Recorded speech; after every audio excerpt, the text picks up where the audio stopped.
மாதவிடாய் தீட்டு அப்படிங்கிறது பாசிட்டிவாக பார்க்க வேண்டியது, நெகட்டிவாக பார்க்க வேண்டியது. நிறைய பேருக்கு இந்த சர்விக்கல் பெயின் இருக்கவங்களுக்கு, எனர்ஜி லாஸ் ஆனவங்களுக்கு கரெக்டாக ஒரு 32 வயசுலேருந்தே அவங்களுக்கு வந்து அந்த டயத்தில் வந்து அவங்களால சரியாக வேலையை பார்க்க முடியறதில்ல. இருந்தாலும் இந்த கூட இருக்கிறவங்க, வீட்டில் இருக்கிறவங்க அதை பற்றி புரிஞ்சுக்காம இங்கே உட்காந்துக்கிட்டு நம்ம கிச்சனில் இருக்க பொம்பளை கூப்பிட்டு தண்ணி எடுத்து கொடுன்னு சொல்லி கேட்கறது நம்மளுக்கு இயற்கை வழக்கம். நம்ம எங்கள் வீட்லேயே நடக்குது, எல்லா வீட்லையும் நடக்குது. இதுக்குள்ளே ஒரு பொண்ணுக்கு வந்து உடம்பு சரியில்லை, அந்த பொண்ணை தங்க வைக்கணும், தனியாக தங்க வைக்கணும், டிஸ்டர்ப் பண்ணக்கூடாது அப்படிங்கிறப்ப என்ன சொன்னால் எங்கேயாச்சும் ஓரமாக இருந்துக்கணும்னு சொல்ல வேண்டியது இருக்குது. இப்போ மேக்ஸிமம் வந்து இந்த மெனபாஸ் பீரியடில் வர லேடிஸ்க்கு நிறைய கஷ்டப்படுறாங்க. அவங்களுக்கும் அந்த மாதிரி ரெஸ்ட் கொடுத்துருக்கலாம். அப்போ இந்த ரெஸ்ட்டை வந்து அவங்க மாதம் ட்ரைனிங்காகவே கொடுத்துருக்கலாம். அதை தீட்டுன்ற வார்த்தையை இவங்க இது கொண்டு வந்தாங்கன்றதுலாம் தெரியல. இதை பற்றி எனக்குமே தெரியாது. வயசாக குடும்ப சூழலாம் பார்க்கும்பொழுது அவங்க ரொம்ப கஷ்டப்படுறாங்க. எல்லாருமே நிறைய இடங்களில் பார்க்கும்பொழுது அவங்களுக்கு சில பிரச்சனைகள் வரதை நம்ம பார்க்குறோம். இன்னுமே வந்து ஒரு அவேர்னஸாகவே வாழ வேண்டிய சூழல் இருக்குது. அஸ்ட்ரோ தமிழ் அன்பு நேயர்களுக்கு வணக்கம். நம்ம சேனலில் தொடர்ந்து வந்து ஜோதிட ரீதியாகவும் ஆன்மீக ரீதியாகவும் பல இன்ட்ரெஸ்டிங்கான விஷயங்கள் பார்த்துட்ருக்கோம். அந்த வகையில் இன்னைக்கு வந்து ஜோதிட ரீதியாக ஒரு சில விஷயங்கள் பேசுறதுக்காக நம்ம கூட இன்னைக்கு ராஜநாடி ஜோதிடர் பார்த்திபன் அவர்கள் இருக்கிறாங்க. வணக்கம் சார். வணக்கம்ங்க, நேரில் அனைவருக்கும் வணக்கம். சரி, இன்னைக்கு வந்து இன்ட்ரெஸ்டிங்காக ஒரு விஷயம் பார்க்கலாம். இப்போ வந்து நிறைய பெண்களுக்கு வந்து மாதவிடாய் காலகட்டம் இருக்குது இல்லைங்களா? ஸோ இதை வந்து காலமாக வந்து தீட்டு அப்படின்னு சொல்லி வந்து ஒதுக்கி வைக்கிறாங்க. இப்போ நிறைய பெண்கள் வந்து அதுலேருந்து வெளியே வந்து நிறைய அச்சீவ்மெண்ட்ஸ் எல்லாம் பண்ணுறாங்க இல்லைங்களா? ஸோ இதை வந்து நீங்கள் எப்படி பார்க்குறீங்க? ஒரு சொசைட்டியில் வந்து இதற்கான தீர்வு அப்படிங்கும் போது வந்து ஒன்றுமே நடக்க மாட்டேங்குது. ஸோ இதை வந்து நீங்கள் எப்படி பார்க்குறீங்க? மாதவிடாய் தீட்டு அப்படிங்கிறது பாசிட்டிவாக பார்க்க வேண்டியது, நெகட்டிவாக பார்க்க வேண்டியதுங்க.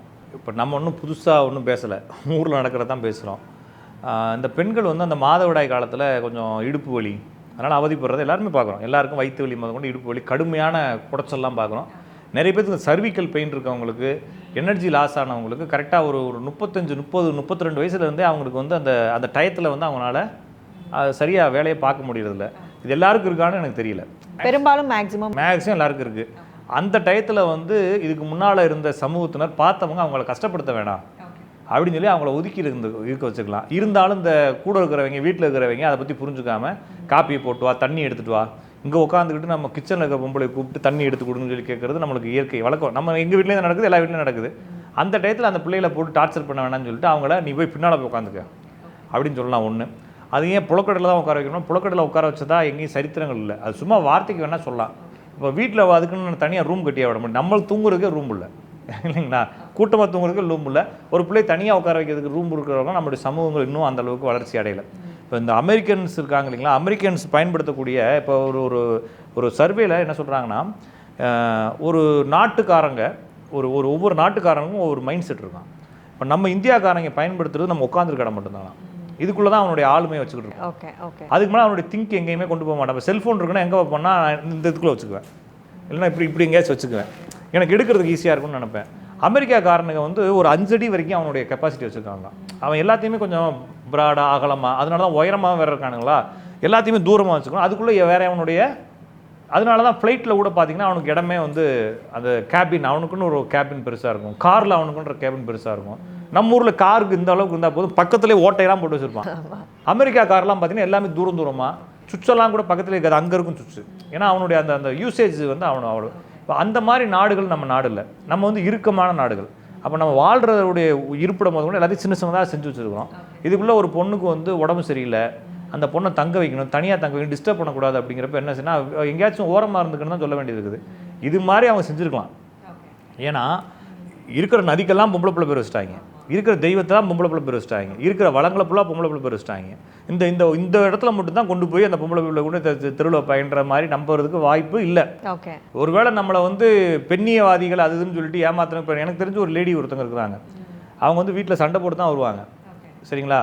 வீட்டில் ஒரே சண்டையாக இருக்கும், வீட்டில் சமைக்காது, எதுவுமே பண்ணாது, ட்ரெஸ் போட்டு நேராக மேடைக்கு பேச வந்துடும். அதுக்கு இல்லாமல் இருக்கலாம்ல, நம்மளுடைய கடமைன்னு ஒன்று இருக்கு இல்லையா? அப்போ எது கடமை, எது ஹாப்பி? ஒரு குடும்பத்தில் இப்போ எந்த ஆம்பளை அடிமையாக இல்லை இல்லைங்களா? வீட்டில் ஆம்பளை தான் அடிமை, பெண்கள் அடிமை, சமூகத்தில் வேணால் சொல்லிக்கலாமே தவிர. அப்போ இதெல்லாம் அதாவதுங்க அவங்கவுங்க குடும்பத்துக்கு அவங்கவுங்க மனைவியை அவங்கவுங்களுடைய கணவனை அவங்கவுங்க பார்த்துக்கிறாங்க. இதில் என்னவா இருக்குது எனக்கு தெரிஞ்சு இப்போ ஒரு 6-7 மாதத்துக்கு முன்னால் ஒரு டிவிலேயே யூடியூப்பில் பார்த்தேன். ஒரு கிராமத்தில் வந்து ஒரு வீடு இருக்கான். அந்த வீட்டில் வந்து அந்த தலைக்கு ஊற்றினவங்களை ஃபுல்லாக அங்கே போயிருக்கலாம் பொண்ணு. அங்கே பொண்ணுக்கு போயிருக்கலாம். இப்போ கூட நீங்கள் சர்ச் பண்ணிங்கன்னா அது இருக்குன்னு நினைக்கிறேன். அது எந்த ஊருன்றது நம்ம ஊரில் தான் இருக்குது. நான் சொல்கிறது ஆப்பிரிக்காலெல்லாம் இல்லை, நம்ம ஊரில் ஈரோடு பக்கமாக ஏதோ ஒரு ஈரோடு திருப்பூர் பக்கமாக தான் அது இருக்குது. இல்லைன்னா செங்கல்பட்டு பக்கம் நினைக்கிறேன். அந்த இதில் வந்து அந்த ஊரில் ஒரு பால்வாடி மாதிரி ஒரு பில்டிங் இருக்குங்க. ஓகே. லேடிஸுக்கு ஃபுல்லாக தூரத்து பொம்பளை ஃபுல்லாக அங்கே போயிருங்க. அந்த பால்வாடி மாதிரி இருக்குது. அதுக்குள்ளே டிவி ஒன்று இருக்குது. உட்காந்து ரிலாக்ஸாக ரெஸ்ட் எடுக்கிறது, டிவி பார்க்குறது. அவங்க மாமியார் வந்து சமைச்சு கொண்டு வருவாங்க. சமைச்சு கொண்டு வந்து அந்த ஒரு ஒரு பவுண்டரி தாண்டி அவங்க வரக்கூடாது. அங்கே வச்சுருவாங்க. அந்த பிள்ளைங்க அங்கேயே உட்காந்து சாப்பிட்டுட்டு திருப்பி விளாடுங்க. 3 நாள் கழிச்சு தான் வீட்டுக்கு போவாங்க. சரிங்களா? அப்போ அது என்னத்துக்கு அவங்க ஒதுக்கி வச்சிருக்காங்கன்னு எடுத்துக்கிறதா, இல்லாட்டினா ரெஸ்ட் கொடுக்குறாங்கன்னு எடுத்துக்கிறதா? ஏன்னா வீட்டில் உட்காந்து அந்த பிள்ளை என்ன செய்யாதுங்க, சும்மா இருக்காது. விளக்கு மொத்தம் எடுத்து கூட்டம், அதை எடுத்து நோண்டிக்கிட்டு இருக்கோம். சமையல் பண்ணுறேன்னு சொல்கிறோம், ஏதாச்சும் கசாயம் வச்சு கொடுக்குறேன்னு சொல்லி குடிச்சிக்கிட்டு டார்ச்சர் பண்ணியிருக்கோம். கிளம்பு, நீ வீட்டை விட்டு கிளம்பு, போய் ஓரமாக உட்காரு, ரெஸ்ட் எடுத்துகிட்டு வான்ற மாதிரி ஒரு கேம்ப்பு மாதிரி அடிச்சு விட்றாங்க. அப்போ எல்லாத்தினாலே இந்த கேம்ப் செஞ்சுருக்க முடியாது. சொசைட்டியில் பொண்ணுகளை அனுப்ப முடியாது. அப்போ வீட்டிலே இருமா அப்படின்னு சொல்லிக்கலாம். இப்போ மேக்ஸிமம் வந்து இந்த மெனப்பாஸ் பீரியடில் வர லேடிஸ்கள் நிறைய கஷ்டப்படுறாங்க. அவங்களுக்கும் அந்த மாதிரி ரெஸ்ட்டு கொடுத்துருக்கலாம். அப்போ இந்த ரெஸ்ட்டை வந்து அவங்க மாதம் ட்ரைனிங்காகவே கொடுத்துருக்கலாம். அதை தீட்டுன்ற வார்த்தையை இவங்க எது கொண்டு வந்தாங்கன்றதுலாம் தெரியல. தீட்டு அதில் ஒன்றும் கிடையாது. சரிங்களா?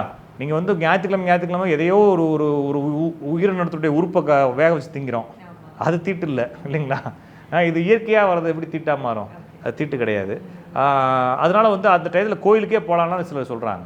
ஆனால் கோயிலுக்கு போகிறது பெண்கள் அதை விரும்புறதில்ல. ஆமாம், நம்ம கொஞ்சம் இதாக இருக்கிறோம், நம்ம அது கழிவு தானே அப்படின்ற மாதிரி அவங்க விருப்பம். அது அவங்க விருப்பமாகத்தான் எடுத்துக்க வேண்டியது இருக்க தவிர சமூகம் அவங்க மேலே திணிச்சிச்சா அப்படின்னா, திணிச்சிச்சுன்னா கண்டிப்பாக அது குற்றமானது தான்.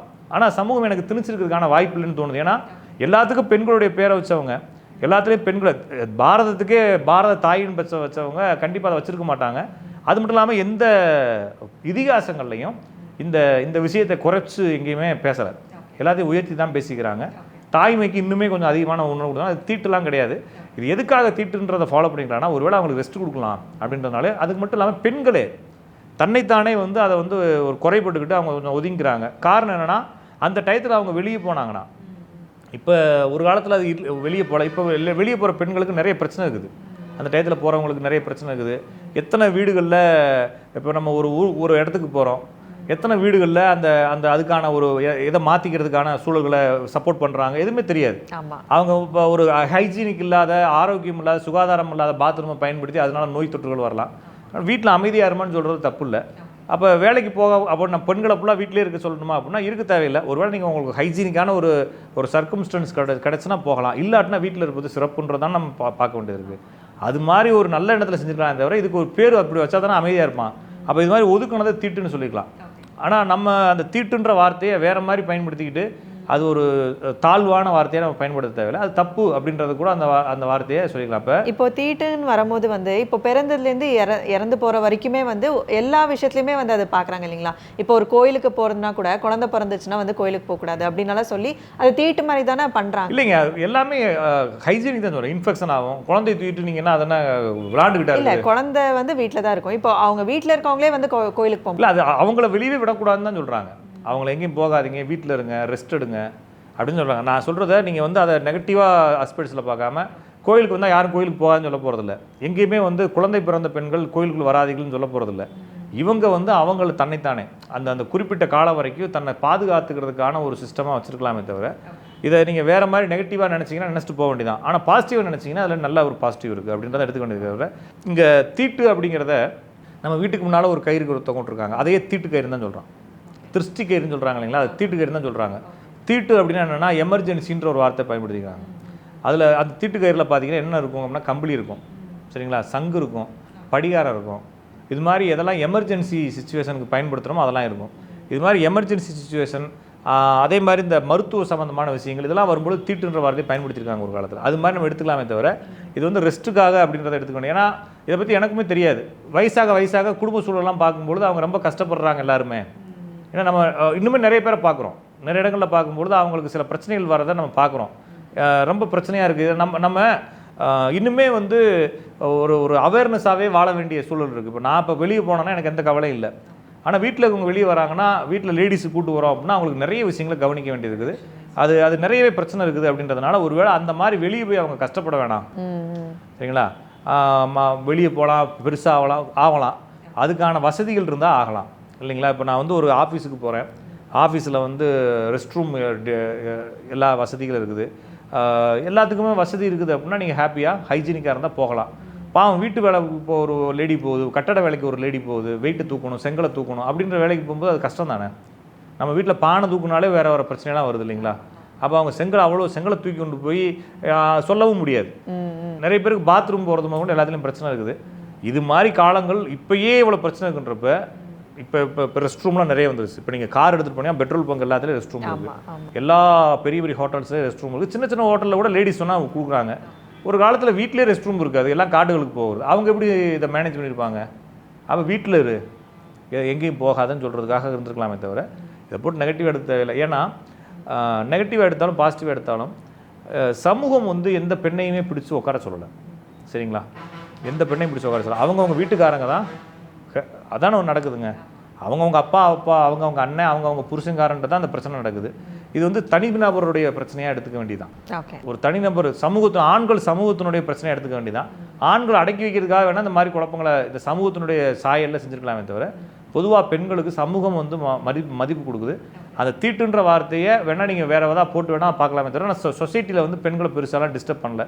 இதை பெருசாக ஒரு இது பண்ணுறவங்க பில்டப் கொடுக்குறவங்க உருட்டுறவங்க வேணால் அதை பேசலாமே தவிர பொதுவாக அந்த பெண்களுக்கு நடக்கக்கூடிய எல்லாத்தையுமே சமூகம் புரிஞ்சுக்கிட்டு அவங்களுக்கு ரெஸ்ட் கொடுத்துருக்கதா தான் நான் பார்க்குறேன். ஏன்னா இப்போ ஃபஸ்ட்டு புரியல, இப்போ புரியுது. ஒருவேளை அவங்க பிளான் பண்ணி செஞ்சுருக்கலாமோ அப்படின்ற மாதிரி புரியுது. ஏன்னா நான் இந்த லேட்டஸ்ட்டாக நான் சொன்னேன் இல்லைங்களா, அந்த அறை அதுக்கு அந்த அறை பேர் கூட ஏதோ பேர் நான் சூப்பர் பேர் வச்சுருந்தாங்க. நிறைய பொண்ணுங்க சிரிச்சுக்கிட்டு ஜாலியாக இருக்கிறத உள்ள அந்த கதவு அப்பப்போ பூட்டிடுறாங்க. நைட்டெல்லாம் அங்கே தான் இருப்பாங்க, வரவே மாட்டாங்க. அந்த தூரமானவனே போயிடுவாங்க. 3 நாள் சில பிள்ளைகளுக்கு 5 நாள் 6 நாள் ஆகும் போடுது. அதெல்லாம் முடிச்சுட்டு ஜாலியாக வீட்டுக்கு வருதுங்க. அது வரைக்கும் அவங்க மாமியார் தான் சமையல் பண்ணி கூடையில கொண்டு போய் கொடுக்குது. Okay sir. இப்போ வந்து இந்த மாதிரி விஷயங்கள் பேசிகிட்டு இருக்கும்போது வந்து எனக்கு இன்னொன்று தோணுது. இப்போ நிறைய சடங்குகள் இருக்குது இல்லைங்களா, சம்பிரதாயம் அப்படின்னலாம் வந்து அந்த காலத்தில் வந்து ஏதோ ஒரு ரீசனுக்காக தான் அது வந்து வச்சுருப்பாங்க. இப்போ வந்து இருக்கிற ஜென்ரேஷனுக்கு வந்து ட்ரெண்டுக்கு ஏற்ற மாதிரி மாறிக்கிட்டே இருக்கும்போது வந்து அந்த சம்பிரதாயம் எல்லாம் வந்து ஒரு மாதிரி கேலிக்குறியாக ஆக்குறாங்க இல்லைங்களா, இதெல்லாம் நீங்கள் எப்படி பார்க்குறீங்க சார்? அது தேவையில்லாதது. அடுத்தவங்களை நான் அடிக்கடி சொல்ல மூட நம்பிக்கை என்கிட்ட கேட்குறப்ப நிறைய சேனலில் மூட நம்பிக்கைன்னு கேட்பாங்க. மூட நம்பிக்கைன்னு சொல்ல வேணாங்க, நம்பிக்கைன்னு சொல்லுங்கள். உங்களுக்கு வேணால் அது மூட நம்பிக்கையாக இருக்கலாம். அப்போ உங்களுடைய நம்பிக்கையெல்லாம் எடுத்து பார்த்தோன்னா அதில் 4 முட்டாள்தனம் இருக்கும். மூட நம்பிக்கை ஒன்றும் இல்லை, மக்களுடைய நம்பிக்கை ஒவ்வாததாக இருக்குது. ஓகே, அது உங்களுக்கு மட்டும்தான், அடுத்தவனுக்கு அது வந்து காலத்துக்கு ஏற்ப மாறிக்கிட்டே இல்லை, அவங்களுக்கு தேவைப்படுறதா இருக்கு.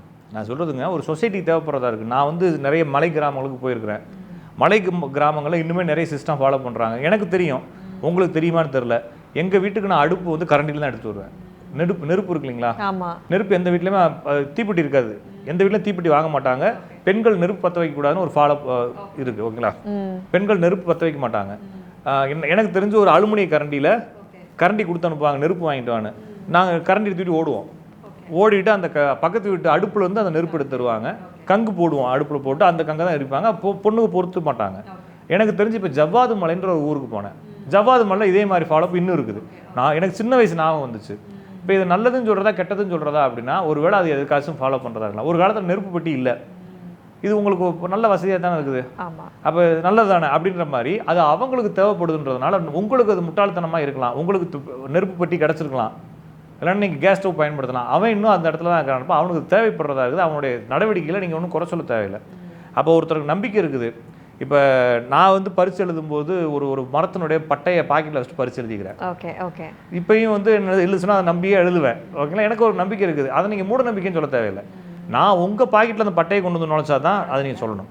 ஓகேங்களா, இப்போ நான் செய்கிறத நீங்கள் முட்டாள்தனம் நீங்கள் எனக்கு சொல்லவே இல்லை, நான் ஒன்றும் சொல்லவே இல்லையே அப்படின்ற மாதிரி தான் கேள்விப்பட்டிருக்கு. உங்களுடைய ஃபாலோப்பை நீங்கள் பண்ணுங்கள். அப்போ உங்கள் குடும்பத்தில் நீங்கள் போய் திருத்த வேண்டியதானே தவிர என் குடும்பத்தை திருத்த தேவைன்ற மாதிரி. அப்போ நானுமே வந்து பரிகாரம் இல்லைன்னு சொல்கிறது உங்களுடைய நம்பிக்கையை நான் குறை சொல்கிறது இல்லை. ஓகே, இப்போ நான் வந்து ஒரு விளக்கு ஏற்றுனா எனக்கு இது நல்லது நடக்கும் நீங்கள் நம்புனீங்கன்னா விளக்கு ஏற்றுங்கன்னு தான் சொல்கிறேன். என்கிட்ட நிறைய பேர் கேட்பாங்க எந்த கடவுளை வழிபடுவது சார் ஜாதகம் அப்படின்னு. இப்போ என்னத்தை கும்பிட்டுக்கிட்டு இருக்கு, அதை இன்னும் அதிகமான நம்பிக்கையோட கும்பிடுன்னு தான் சொல்லுவேன். நீங்கள் சாமி கும்பிடாத, சாமி கும்பிட்டா குத்தோன்னு சொல்ல போகிறதில்ல. என்னன்னா அதை வந்து குறையாக பார்க்க தேவையில்லை. இன்னொரு விஷயம் இன்னொருத்தையும் செய்கிறான்றதை செய்ய தேவையில்லை. ஓகே, மூட நம்பிக்கைங்கிறது எங்கே ஆரம்பிக்குதுன்னா, இப்போ என்னுடைய குலத்தில், என்னுடைய ஜாதியில், என்னுடைய பாரம்பரியத்தில் நான் ஒரு சடங்கை செஞ்சுட்டு வரேன்.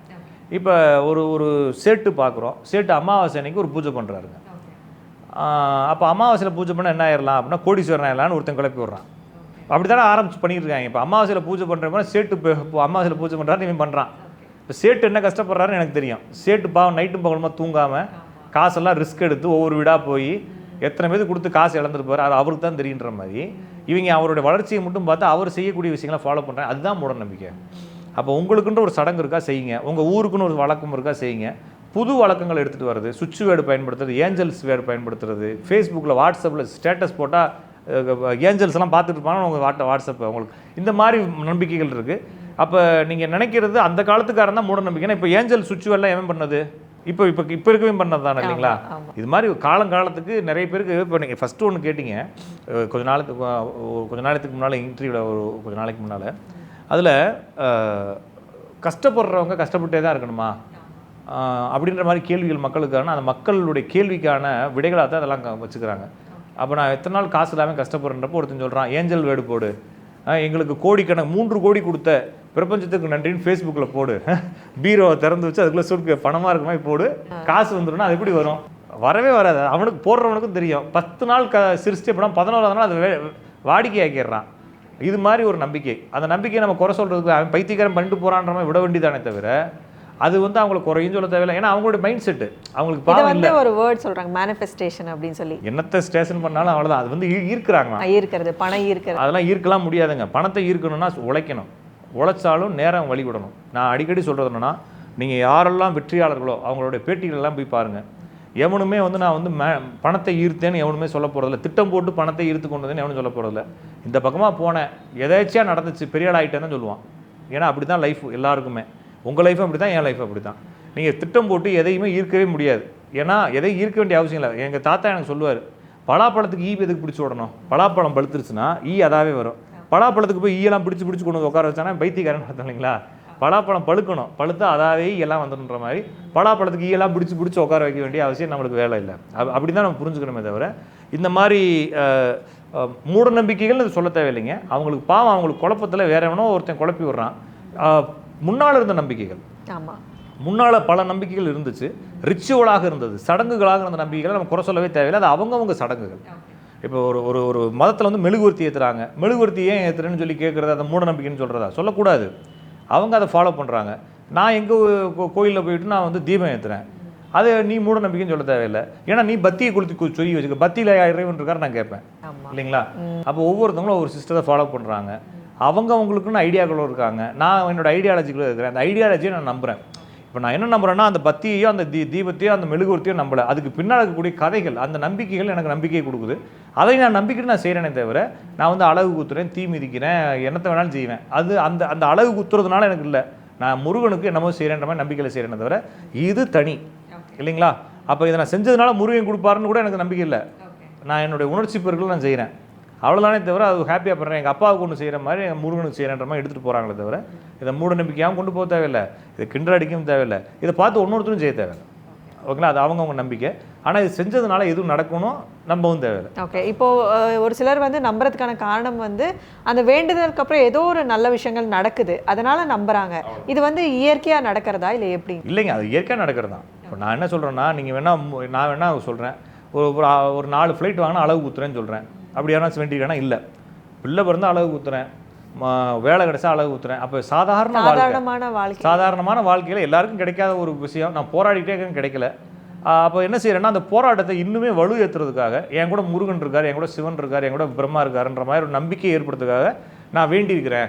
எனக்கு இந்த விஷயம் நடந்து கருப்புசாமி செஞ்சு கொடுத்துருவாருன்னு அந்த அந்த இன்னுமே என்னுடைய நம்பிக்கையை அதிகப்படுத்தி செய்கிறேன். ஒரு நடந்தால் செய்கிறேன். நடந்து நிறைய பேர் செய்யாமல் இருப்பாங்க. அதனால தான் வேண்டுதல் நிறைவேறல, வீட்டில் தப்பாக நடந்துகிட்டே முட்டை ஓட்டுவான்னு சொல்லுவாங்க. இதெல்லாம் வந்து நம்பிக்கைகள் தானே தவிர இதை நம்ம குறை சொல்கிறதுக்கு இல்லைங்க. அப்போ மோட்டிவேஷன் யார் கொடுக்குறது? உனக்கு மோட்டிவேஷன் ஸ்பீக்கர் யூடியூப்பில் எவனாச்சும் பேசுகிறத பார்த்துக்குவேன். கிராமத்தில் இருக்கிற என்ன பண்ணுவான்? ஏதாச்சும் ஒரு கடவுளை நம்புறான், மோட்டிவேஷனாக நம்பிட்டு போகிறான், அவ்வளோதானே தவிர அவனை நம்புறவனை முட்டாள்னு சொல்கிறவனும் தப்பு, அதே மாதிரி இன்னொருத்தனை நம்ப சொல்கிறதும் தப்பு. அவங்கவுங்க நம்பிக்கை அவங்களுக்குள்ளே இருக்கலாம். அவங்களுக்கு நீங்கள் ட்ரைனிங்கும் கொடுக்க தேவையில்லை, அவங்களுக்கு குறை சொல்லவும் தேவையில்லைன்ற மாதிரி இந்த மாதிரி விஷயங்களை போட்டு ரொம்ப கன்ஃபியூஸ் பண்ணிக்க தேவையில்லை. இந்த தீட்டு, நம்பிக்கை, சடங்கு, சம்பிரதாயங்கள் இதெல்லாம் அங்கங்கே இருக்குது. அது அப்படி இப்படியே இருக்கட்டும், அது நல்லதான், சொசைட்டிக்கு அது நல்லதான். இப்போ நிறைய விஷயங்கள் இல்லாட்டினா சொசைட்டி மென்டலாகிருங்க, பெரிய மென்டலாகிரும். நான் அடிக்கடி சொல்லுவேன், ஜோசிக்காரன் வந்து ஊருக்கு 10 பேர் இல்லாட்டினா பாதி பேர் மென்டலாக தான் சுற்றுவாங்க இல்லைங்களா? பாதி பேர் செத்து போயிடுவான். என்கிட்ட வந்து நிறைய பேர் சாகக்கூடிய சுச்சுவேஷன் வந்து பொழைச்சிக்கிறானுங்க. அப்போ நான் பெரிய ஜோசிக்காரன்லாம் கிடையாது. என்கிட்ட சொல்கிறதுக்கு நம்மளுக்கு ஒரு ஆள் இருக்கான் பேசுகிறதுக்கு. அப்போ சைக்காலஜி டாக்டர்கிட்டலாம் போக மாட்டாங்க, நம்ம சொசைட்டியில் இருக்கிறோம், ஜோசிக்காரர் தான் போவாங்கிறப்ப அப்போ 4 பேர்த்தை காப்பாற்றுறதுக்கு நாங்கள் இருக்கிறோன்ற மாதிரியோ இல்லைன்னா இந்த சடங்குகள் இருக்குன்ற மாதிரி எடுத்துகிட்டு போகலாமே தவிர இது மன திருப்திக்காக மன ஆறுதலுக்காகவோ தான் இருக்கே தவிர இதை வச்சு பேக்கில் பிஸ்னஸ் பண்ணால் தான் தப்பு. ஓகேங்களா? இப்போ அழகு குத்து 1,00,000 கொடு அப்படின்னு சொல்லி ஒருத்தன் செஞ்சான்னா தப்பு. அவன் குத்திட்டு போகிறான், அவன் வாங்குறான், அவன் குத்துறான். 20 ரூபா அழகு, 30 ரூபா அழகு. ஒரு போனால் அவன் கோயிலில் போனால் கூட ஒரு 1000 ரூபா ஏமாந்துட போகிறான். அவ்வளோதானே தவிர போயிடலாமே தவிர இதை போட்டு ரொம்ப குழப்பிக்க தேவையில்லை. இதை பேசிக்காக பேக்கில் உட்காந்துக்கிட்டு ஜோசிக்காரன் ப்ராடு வேலை பண்ணுறான்னா அது தப்புன்ற மாதிரி சொல்லுவாங்க. மற்றபடி நம்பிக்கைகளும் போகுது. ஓகே சார், ரொம்ப சிறப்பாக வந்து சடங்குகள் பற்றி நிறைய இன்ஃபர்மேஷன்ஸ் கொடுத்துருக்கீங்க. இதே மாதிரி அடுத்த ஒரு சிறப்பான நேர்காணலில் உங்களை சந்திக்கிறோம். நன்றி. நன்றி.